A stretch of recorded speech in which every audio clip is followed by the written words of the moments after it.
కుడి వైపునకును ఎడమ వైపునకును నీవు వ్యాపించదవు. నీ సంతానము అన్య జనముల దేశమును స్వాధీనపరచుకొనును. ఆమేన్. హల్లెలూయా. అలాగే దాని పైన వచ్చిన చదవండి ఒకసారి. నీ గుడారములను విశాలపరచుము, నీ నివాస స్థలముల తెరలు నిరాటంకముగా సాగనిమ్ము. నీ గుడారమును విశాలపరచుము, మళ్ళీ నీ నివాస స్థలముల తెరలు నిరాటంకముగా సాగనిమ్ము. నీ త్రాళ్ళను పొడుగు చేయము, నీ మేకులను దిగగొట్టుము. కుడి వైపునకును ఎడమ వైపునకును నీవు వ్యాపించెదవు. ఆమేన్. హల్లెలూయా. ఎప్పుడైనా కానీ ఒక వాక్యాన్ని ధ్యానిస్తే, ఒక వాక్యాన్ని గురించి మనం మాట్లాడుకుంటే ఖచ్చితంగా దాని బ్యాక్గ్రౌండ్ అనేది తెలుసుకొని ఉండాలి. ఆమేన్. హల్లెలూయా. మధ్యలో నుండి ఆ వచనాన్ని తీసుకొని కుడి వైపునకు ఎడమ వైపునకు వ్యాపించడం అంటే ఏంటో మనకు అర్థం కాదు. పైన వచనాన్ని మనం చదివినప్పుడు ఏమి మాట్లాడుతున్నాడు భక్తుడు, ఏమని ప్రవచనం చెప్పుతున్నాడు అనేది అర్థమవుతుంది. అర్థమైందా? అందుకే పైన వచనాన్ని చదివించాను నేను. ఆమేన్. హల్లెలూయా. యెషయా గ్రంథం అని అంటే బైబిల్లో యెషయా పుస్తకం చాలా పెద్దది. యెషయా ప్రవచించినటువంటి ప్రవచనాలు చాలా పెద్దవి కనుక దాన్ని యెషయా గ్రంథాన్ని బైబిల్ అంతటిలో పెద్ద పుస్తకం ఏంటిది అని అంటే యెషయా గ్రంథం. అంతేకాదు యెషయా గ్రంథంలో ఎన్ని అధ్యాయాలు ఉన్నాయి చూడకుండా చెప్పండి చూద్దాం.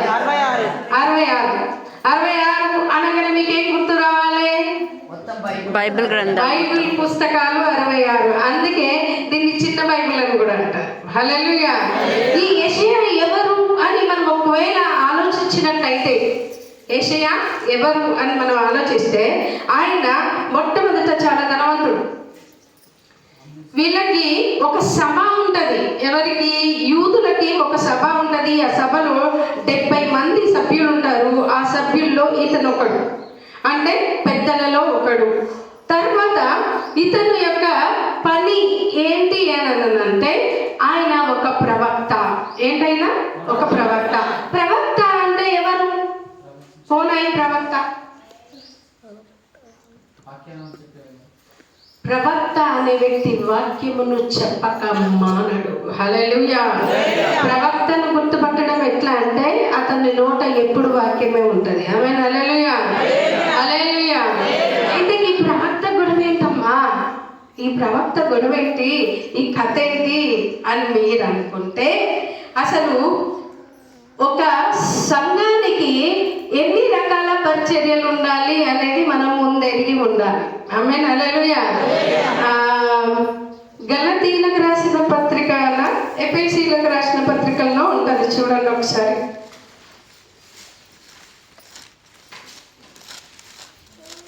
కుమారుని కూర్చిన జ్ఞాన విషయంలోను నెంబర్ 1 చెప్పాలి. నెంబర్ 1 విశ్వాస విషయంలో నెంబర్ విడిచిపెట్టాలి. నెంబర్ 1 విశ్వాస విషయంలో. నెంబర్ 2 దేవుని కూర్చిన, ఎవరిని కూర్చిన? దేవుని కుమారుని కూర్చిన జ్ఞాన విషయంలోను. 7 సంపూర్ణ పురుషులకు వరకు. ఇప్పుడు చెప్పండి నాకు, ఏమి పొంది? ఏకత్వమును పొంది సంపూర్ణుల వరకు అనగా క్రీస్తు యొక్క సమానత్వానికి మనము సమానమవుటకు. హల్లెలూయా. హల్లెలూయా. ఏంటంటారా? ఫస్ట్ విశ్వాస విషయంలోను, సెకండ్ ఏమో దేవుని కుమారుని కూర్చున్నటువంటి జ్ఞాన విషయంలోను, మూడవదిగా మనమందరము ఏకత్వము పొంది, నాలుగవదిగా ఏం చేయాలంట? ఆయన సంపూర్ణతకు సమానమగు వరకు. హల్లెలూయా. ఇవన్నీ జరుగుట కొరకే దేవుడు కొన్ని రకాల పరిచర్యలను ఎన్నుకున్నాడు. ఇప్పుడు రా కిందకి. పరిశుద్ధులు సంపూర్ణులగునట్లు క్రీస్తు శరీరము క్షేమాభివృద్ధి చెందుటకును. Wonderful God. హల్లెలూయా. పరిశుద్ధులు సంపూర్ణులగునట్లు క్రీస్తు శరీరములోనికి పిలువబడినటువంటి నీవు, క్రీస్తు రక్తము చేత కడగబడినటువంటి నీవు, క్రీస్తు సంఘం అనబడుతున్నటువంటి నీవు పరిపూర్ణులగుటకు. హల్లెలూయా. పరిశుద్ధ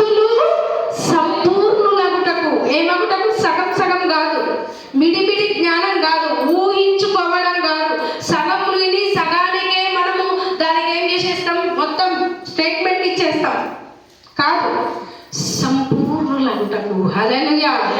పరిశుద్ధులు సంపూర్ణులంటకు. చదవండి. క్రీస్తు శరీరము క్షేమాభివృద్ధి చెందుటకును. క్రీస్తు శరీరము. క్రీస్తు శరీరం అంటే ఏంటి? ప్రియమైన భక్తులారా, దయతో సెలవీయుడి. క్రీస్తు శరీరం అంటే ఏంటి? చూడేనా? క్రీస్తు సంఘం అంటే ఏంటి? సంఘం. Good answer. హల్లెలూయా. క్రీస్తు శరీరం అంటే ఆయన సంఘము. క్రీస్తు శరీరం ఇక్కడ నుండి కింద వరకు బాటమ్ వరకు ఉండేదంత శరీరము. దీన్ని శిరస్సు అంటారు. అవునా? పురుషుడు స్త్రీకి ఏ విధంగా శిరస్సు అంటే యజమాని. హల్లెలూయా. అదే రకంగా సంఘానికి కూడా క్రీస్తు శిరస్సు అయి ఉన్నాడు. హల్లెలూయా. తెలిసిన వాక్యమే. ఎఫెసీ పత్రిక 5:27 ఉంటది. ఇప్పుడు ఏం తీయొద్దు. ఆమేన్. హల్లెలూయా. ఈ క్రీస్తు హెడ్ ఆఫ్ ది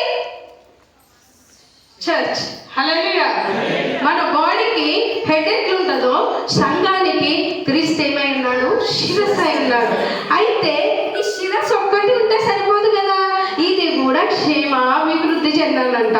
ఒకనొక సమయంలో ఏమైందంటే కళ్ళు అన్నాయంట, ఊకే నేను చూస్తేనే మీకు కనబడుతుంది, లేకపోతే కనబడతానా, నీకేమైనా తెలుస్తుందా అన్నదట. అని నేను ఇప్పటి నుంచి నేను చూడాలని అలిగిందట. ఎవరు? కళ్ళు. హల్లెలూయా. అప్పుడు అన్నదంట, అవు నువ్వు నాకంటే ఏం పెద్ద, అంతకన్నా పెద్ద అని ఫీల్ అవుతున్నావా? నువ్వు ఎంత చూస్తే మాత్రం నేను నడుస్తానే కదా, నేను పోయి ఆడికి నడవాలి కదా ఆడికి అని అన్నాడంట. కాలన్నాయంట, నేను కూడా పని చేయకో అన్నాడంట. హల్లెలూయా. చేతులు అన్నాయంట. ఓహో, బాగానే చెప్పుకుంటున్నారు, మీకు మీరు గొప్ప, నేను ముట్టకపోతే మీకు యాడ్ చేస్తుంది అన్నదట. నీ చేతులు అలిగినాయంట, కళ్ళు అలిగినాయి, కాళ్ళు అలిగినాయి, చేతులు అలిగినాయి.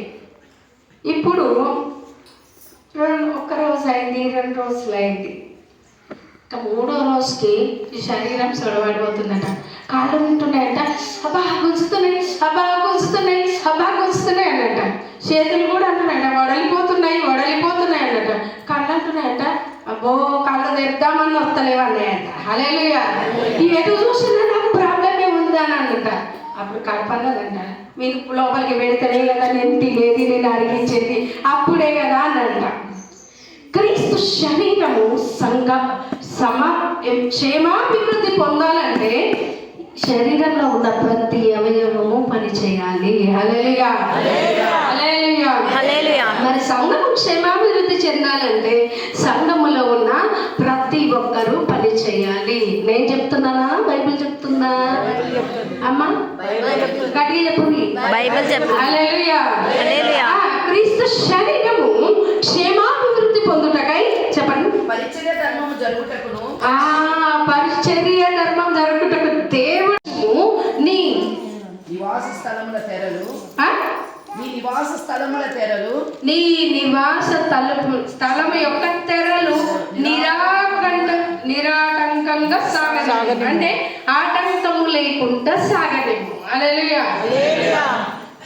సంఘము క్షేమాభివృద్ధి పొందాలంటే ఈ సంవత్సరం దేవుడు మనకు చేసిన వాగ్దానం ఏంటంటే, నువ్వు కుడికి ఎడమకు వ్యాపిస్తావు. ఉత్తుగానే వ్యాపిస్తావా? వ్యాపించావు కదా.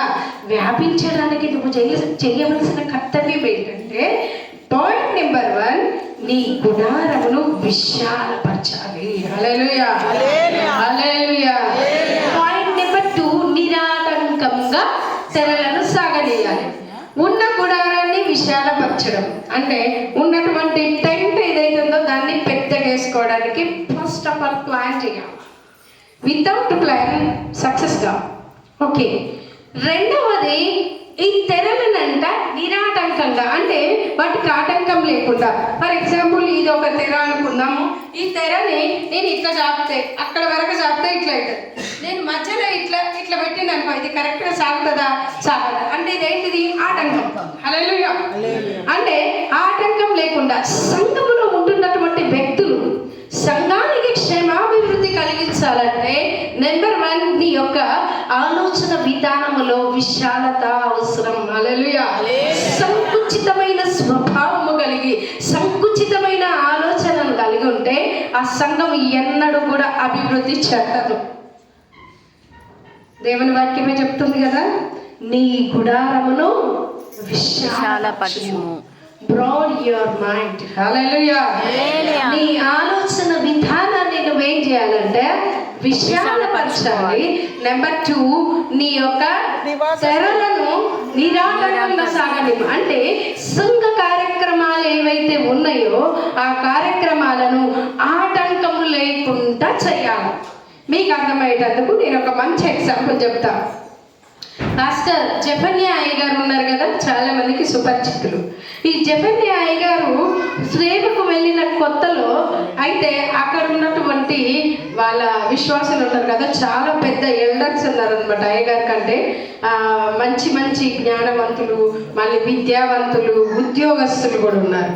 ఎక్కువ నేవీ ఉంటుంది, వాళ్ళకి నేవీ ఉంటుంది. ఎందుకంటే అక్కడ షిప్పులు అవి ఉంటాయి కదా, దాంట్లో పని చేసే వాళ్ళు ఉంటారు ఎక్కువ. ఇక వీళ్ళందరూ ఉన్నారు. ఈ అయ్యగారేమో ఎగిరెగిరి వాక్యం చెప్తున్నాడు. మన వాళ్ళకి సుర్రన్నది, ఏమన్నది సుక్కుమని, అరే ఈ పిల్లగాడు చూస్తే మనకంటే వయసులో తక్కువ ఉన్నాడు, మనమేమో ఇంత పెద్దోళ్ళం, అరే మన ముంగటి ఈయనేంటి ఎగిరెగిరి వాక్యం చెప్పేది అని వీళ్ళందరికీ కోపం వచ్చిందంట. అయ్యగారికి ఉన్నటువంటి ఆ యొక్క అభిషేకం ఆయన నాగనిస్తలేదు. ఇట్లుండాలి సంఘం, అట్లుండాలి అని చెప్తున్నట. వీళ్ళందరికీ కోపం వచ్చిందట. కోపం వచ్చి ఏం చేసినట, ఈయన అంత విశ్వాసం గురించి ఇంత లావు పొడుగు చెప్తున్నాడు కదా, ఇది మన తెలంగాణ భాష సుమా, ఇంతగానం చెప్తున్నాడు కదా, సరే ఈయనకి ఎంతగానం సేవ చేస్తాడో మనం ఒక దిమ్మ తిరిగే సృష్టిద్దామని చెప్పిండు అనుకుంటాడు. అయితే ఏం చేసిందంటే 6 నెలలు, ఎన్ని నెలలు? 6 నెలలు అయ్యగారికి కేవలం కానుక తప్ప ఏ విధమైనటువంటి దశభాగాలు ఇవ్వలేదు. అక్కడ అంతా జాబ్ చేసే వ్యక్తులు కాబట్టి దశభాగాలు ఇస్తారు, బాగా అభివృద్ధి చెందిన స్థితి ఉంటుంది. కానీ ఈ అయ్యగారికి మాత్రం ఏ విధమైన దశభాగాలు ఇవ్వలేరంట. కానుకలు కూడా అంతంత మాత్రమే. 6 నెలలు భార్య భర్తలు ఉపవాసం ఉన్నారంట అండి. చాలా ఏదో దొరికితే తిన్నారు, దొరకకపోతే ఫాస్టింగ్ ఉన్నారు. కానీ ఏ రోజు కూడా సంఘానికి వెళ్ళి ఇలా ఉంది మా పరిస్థితి అని చెప్పలేదు. సంఘం అంతా గమనిస్తూనే ఉంది, పెద్దలంతా గమనిస్తూనే ఉన్నారు. ఏం చేస్తారో చూద్దాం. సంఘము యొక్క అభివృద్ధికి ఆటంకం, హల్లెలూయా, ఆటంకపరుస్తామని ఆటంకపరిచిందంట. అయ్యగారు మట్టుకి, నేను మట్టుకి ఆడుకోవడానికి రాలేదు. నా దేవా, నువ్వు ఇస్తే తింటా, లేకపోతే పస్తుంటా, కానీ నేను మాత్రం నీ నామాన్ని అవమానపరచనని సైలెంట్గా 6 నెలలు కొనసాగి.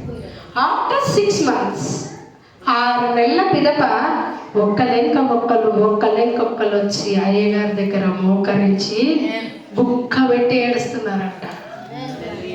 ఎందుకో తెలుసా? అయ్యా, నీ దిమ్మ దింపుదామని మేము అనుకున్నాం, దేవుడు మా బొమ్మ దింపిండయ్యా అని చెప్పాడు. హల్లెలూయా. ఎందుకో తెలుసా? దేవుని సేవకుని మీద వాళ్ళేదో యజమాయిషం చేయాలనుకున్నాడు, కానీ దేవుడు అలాంటి విషయాలను సాగనివ్వడు. అర్థమవుతుందా? హల్లెలూయా. వాళ్ళందరూ ఒక్కొక్కరు ఫ్యామిలీలో దశభాగం మళ్ళీ వాళ్ళు వాడుకోలేరు సుమా. ఒక దగ్గర వేసి పెట్టిరు, జమ వేసి పెట్టిర్రు. ఇంకా అందరు వచ్చిరట. ఆ రోజు ప్రార్థనకు వచ్చిరట. ఓ పెద్ద టేబుల్ తెచ్చిరట. టేబుల్ మీద వర్షిరట ఇంత రాశి, పైసల రాశి. అది చూడండి అయ్యగారికి అప్పుడు కళ్ళు తిరిగినాయి. ఆమె హల్లెలూయా. ఇన్ని నెలల డబ్బులు అక్కడ పెట్టేసి, అయ్యా నీకు కావాలనే మేము ఇయ్యలేము, కానీ నీకేదో అవుతుందని మేము అనుకున్నాము, నీకేమి కాలేదు, కానీ మా ఫ్యామిలీస్లలో సమాధానం లేకుండా, మా కుటుంబాలలో మా పిల్లలకి ఇట్లా జరిగింది, మా వాళ్ళకి ఇట్లా జరిగింది అని గుక్కబట్టి ఏడ్చారంట. ఏడిస్తే అప్పుడు దేవుని దగ్గర అయ్యగారు ప్రార్థన చేస్తే అప్పుడు దేవుడు అన్నాడంట, యోబు ఏం చేసిండండి? యోబును వాళ్ళ స్నేహితులు తిడుతుంది, దేవుడు ఏం చేసిండు? ఊపుకున్నాడా? వాళ్ళ స్నేహితులను మొత్తితే యోబు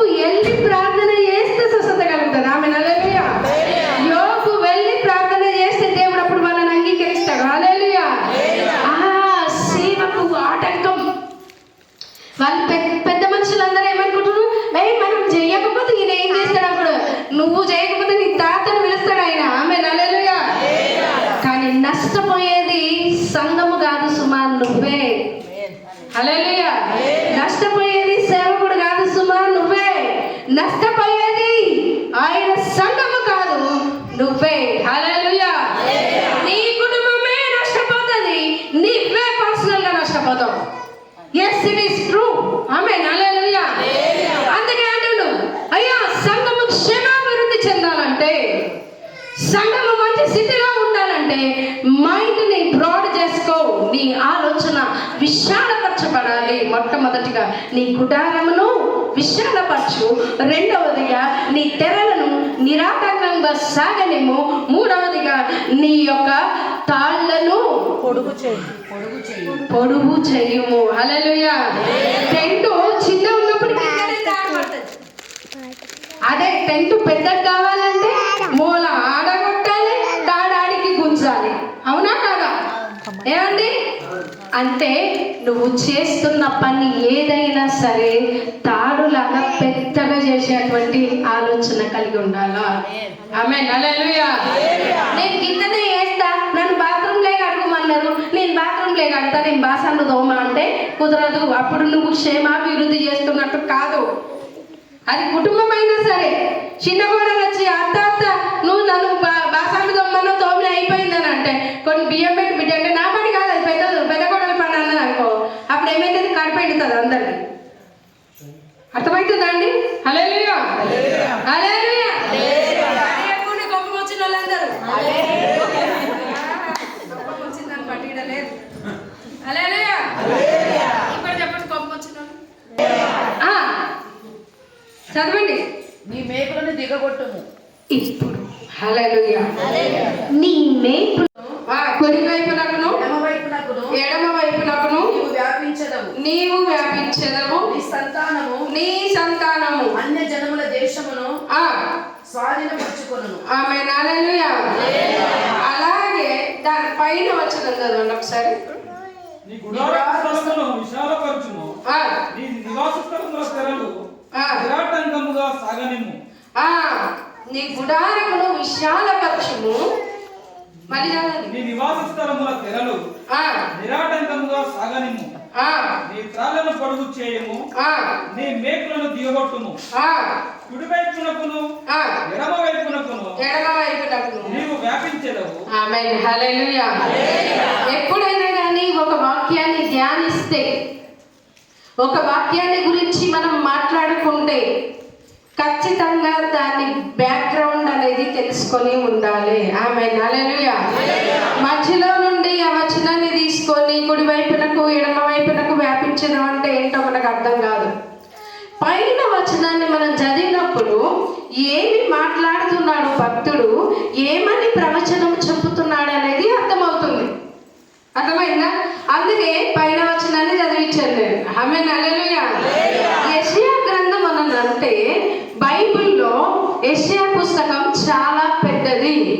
యెషయా ప్రవచించినటువంటి ప్రవచనాలు చాలా పెద్దవి కనుక దాన్ని యెషయా గ్రంథాన్ని బైబిల్ అంతట్లో పెద్ద పుస్తకం ఏంటిది అని అంటే యెషయా గ్రంథం. అంతేకాదు యెషయా గ్రంథంలో ఎన్ని అధ్యాయాలు ఉన్నాయి చూడకుండా చెప్పండి చూద్దాం. 66 అనగానే మీకు ఏం గుర్తు రావాలి? బైబిల్ గ్రంథం. బైబిల్ పుస్తకాలు 66. అందుకే దీన్ని చిన్న బైబిల్ అని కూడా అంటారు. హల్లెలూయా.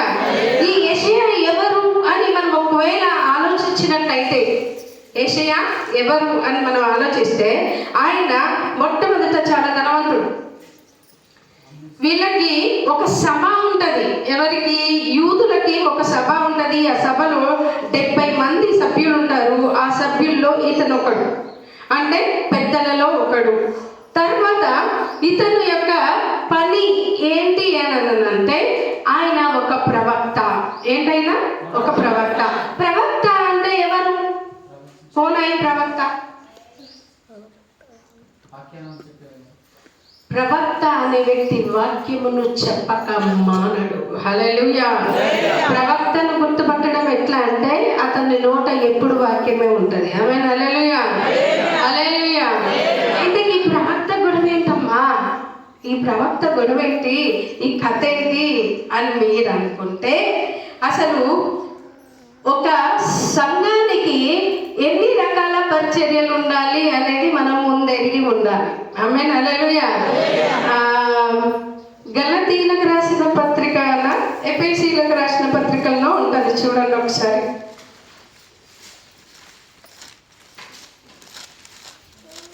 కుమారుని కూర్చిన జ్ఞాన విషయంలోను నెంబర్ 1 చెప్పాలి. నెంబర్ 1 విశ్వాస విషయంలో నెంబర్ విడిచిపెట్టాలి. నెంబర్ 1 విశ్వాస విషయంలోను. నెంబర్ 2 దేవుని కూర్చిన, ఎవరిని కూర్చిన? దేవుని కుమారుని కూర్చిన జ్ఞాన విషయంలోను. 7 సంపూర్ణ పురుషులకు వరకు. ఇప్పుడు చెప్పండి నాకు, ఏమి పొంది? ఏకత్వమును పొంది సంపూర్ణుల వరకు అనగా క్రీస్తు యొక్క సమానత్వానికి మనము సమానమవుటకు. హల్లెలూయా, హల్లెలూయా. ఏంటంటారా? ఫస్ట్ విశ్వాస విషయంలోను, సెకండ్ ఏమో దేవుని కుమారుని కూర్చున్నటువంటి జ్ఞాన విషయంలోను, మూడవదిగా మనమందరము ఏకత్వము పొంది, నాలుగవదిగా ఏం చేయాలంట? ఆయన సంపూర్ణతకు సమానమగు వరకు. హల్లెలూయా. ఇవన్నీ జరుగుట కొరకే దేవుడు కొన్ని రకాల పరిచర్యలను ఎన్నుకున్నాడు. ఇప్పుడు రా కిందకి. పరిశుద్ధులు సంపూర్ణులగునట్లు క్రీస్తు శరీరము క్షేమాభివృద్ధి చెందుటకును. Wonderful God. హల్లెలూయా. పరిశుద్ధులు సంపూర్ణులగునట్లు క్రీస్తు శరీరములోనికి పిలువబడినటువంటి నీవు, క్రీస్తు రక్తము చేత కడగబడినటువంటి నీవు, క్రీస్తు సంఘం అనబడుతున్నటువంటి నీవు పరిపూర్ణులగుటకు. హల్లెలూయా. పరిశుద్ధులు సంపూర్ణులగుటకు. ఏమగుటకు? సగం సగం కాదు, మిడిమిడి జ్ఞానం కాదు, ఊహించుకోవడం కాదు, సగం విని సగానికే మనము దానికి ఏం చేసేస్తాం, మొత్తం స్టేట్మెంట్ ఇచ్చేస్తాం కాదు, సంపూర్ణులగుటకు. హల్లెలూయా. పరిశుద్ధులు సంపూర్ణులగుటకు. చదవండి. క్రీస్తు శరీరము క్షేమాభివృద్ధి చెందుటకును. క్రీస్తు శరీరము. క్రీస్తు శరీరం అంటే ఏంటి? ప్రియమైన భక్తులారా, దయతో సెలవీయుడి. క్రీస్తు శరీరం అంటే ఏంటి?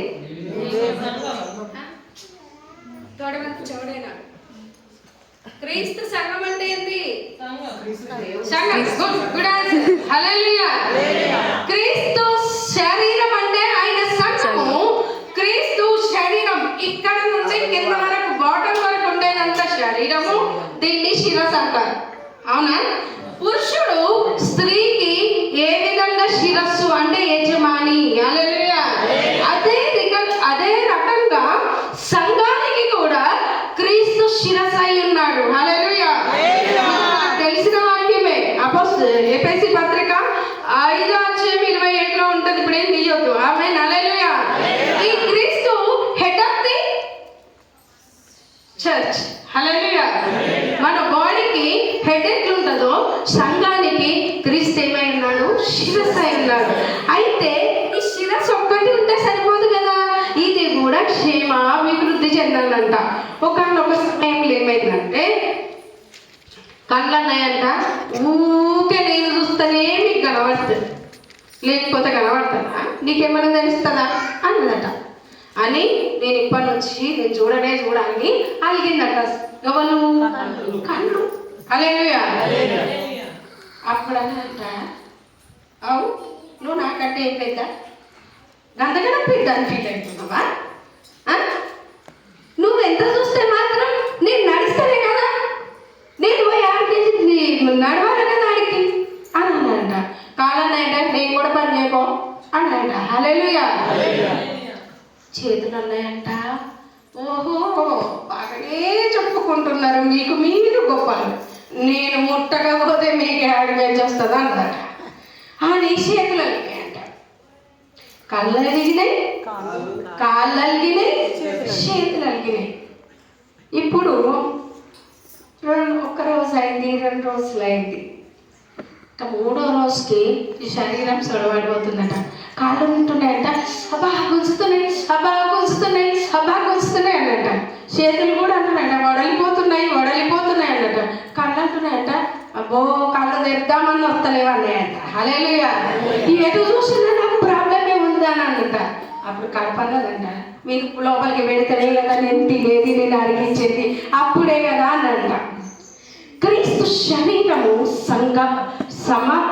క్షేమాభివృద్ధి పొందాలంటే శరీరంలో ఉన్న ప్రతి అవయవము పని చేయాలి. హల్లెలూయా, హల్లెలూయా, హల్లెలూయా. మరి సంఘము క్షేమాభివృద్ధి చెందాలంటే సంఘములో ఉన్న ప్రతి ఒక్కరూ పని చేయాలి. నేను చెప్తున్నానా బైబిల్ చెప్తుందా?